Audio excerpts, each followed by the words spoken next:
अभी ईवीएम का खेल चल रहा है, लगातार आप प्रोटेस्ट भी कर रहे हैं को लेकर, लेकिन अगर बैलेट पेपर से चुनाव होते हैं तो बहुजन किस तरफ जाए? क्योंकि अगर देश में देखा जाए 2004 के पहले जी जी जब से नेशनल लेवल पर ईवीएम आई है,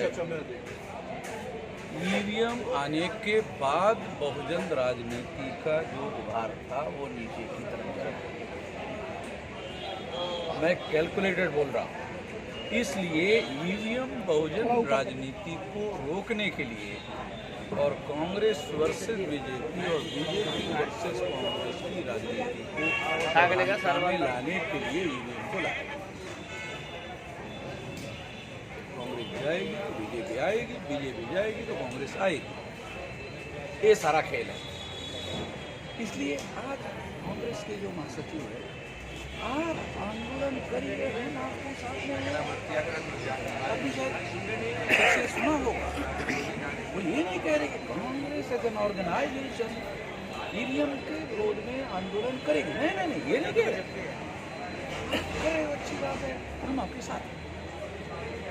देखो, भाषा तो वाक्य का अर्थ तो हम समझ नहीं। लेकिन सर रिस्पांस नहीं मिल रहा है। आपने ईवीएम हैक करके भी लोगों ने दिखाया, उसके बाद लगातार आवाज़ उठाई जा रही है, लेकिन रिस्पांस कुछ नहीं आ रहा चुनाव आयोग की तरफ से। आप रिस्पांस का क्या अर्थ निकालते हैं? कोई प्रतिक्रिया है, वो तो लोगों को जागरूक कर रहा है। आयोग के लोग 6 लाख गांवों में अपनी मशीनें घुमाकर समझाने का काम कर रहे हैं। 31 जनवरी के बाद से ये छोटा मोटा दबाव मान रहे हैं। चुनाव आयोग 6 लाख गांवों में अपनी मशीनें घुमा रहे हैं कि ईवीएम में कोई गड़बड़ी नहीं होती है। जनवरी की बात कर रही है चुनाव आयोग, आप बोल रहे यार कोई असर ही नहीं पड़ रहा है। लेकिन ये जागरूकता ये बताता है कि चुनाव आयोग ने साफ कर दिया कि भाई ईवीएम नहीं हटेगा। ये भी तो हो सकता है ना सर?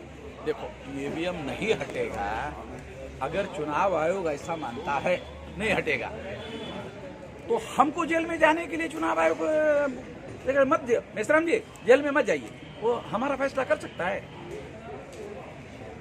हम तो ईवीएम फोड़ेंगे, जेल में जाएंगे, इसके लिए रोक लगाएगा। ईवीएम बेंट अपॉन होकर के वो लागू करेगा, तो ईवीएम फोड़ने के लिए हमको रोक लगाएगा, हम फोड़ेंगे। तो सर ईवीएम फोड़ेंगे यानी कानून हाथ में लेंगे आप? संविधान द्रोह देशद्रोह होता है, ईवीएम तोड़ना देशद्रोह में नहीं आता है।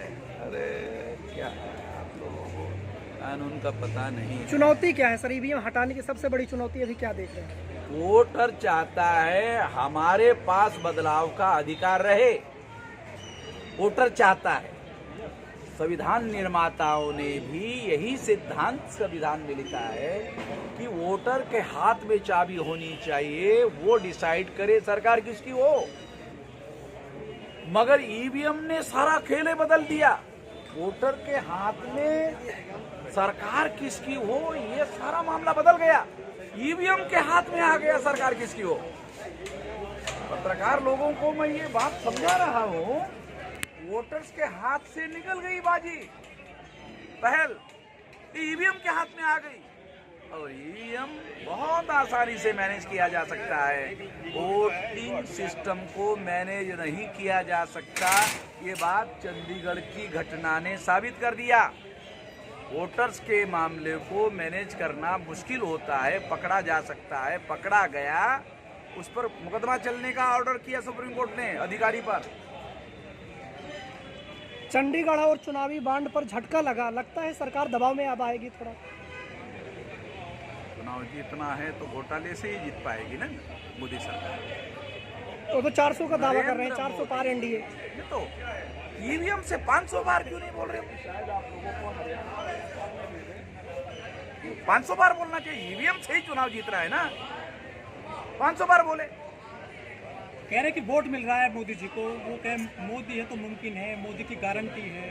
मोदी की गारंटी पे जनता विश्वास कर रही है। ऐसा वो लोग कह रहे हैं, ऐसा प्रोपेगेंडा है, ऐसा प्रचार है। चलो ठीक है, जो आप कह रहे हैं मोदी की ऐसे ऐसा है, ऐसा ऐसा है, बहुत पॉपुलर है, बहुत लोकप्रिय है, चलो वोटर बैलेट पेपर ले आए और वो चुनाव जीतने वाला है, बहुत पॉपुलर है, वोट से ले आए, जीत रहे। मोदी को मालूम है वोट से आते। लेकिन सब कुनबा बड़ा हो रहा है बीजेपी का, सब टूट के जा रहे हैं सब बीजेपी के साथ। कौन कौन गए? नीतीश चले गए, जैन चले गए हैं, और भी बहुमत के 2 चले गए, अशोक चौहान चले गए महाराष्ट्र से। देखो कुछ तो बात है बीजेपी में। जो लोग चले गए वो चले गए, 2-3 लोग, उसके जाने के बाद 38 पार्टियां थी, 38 पार्टी में चुनाव नहीं जीत रहे थे, 38 पार्टियां थी, इधर कितनी थी? 26 थी। वो 26 भारी पड़ रही थी जब तुमको तोड़ रहे, 38 से चुनाव नहीं जीत पा रहे थे। अरे 26 से ज्यादा आंकड़ा 38 होता है कि कम होता है? मोदी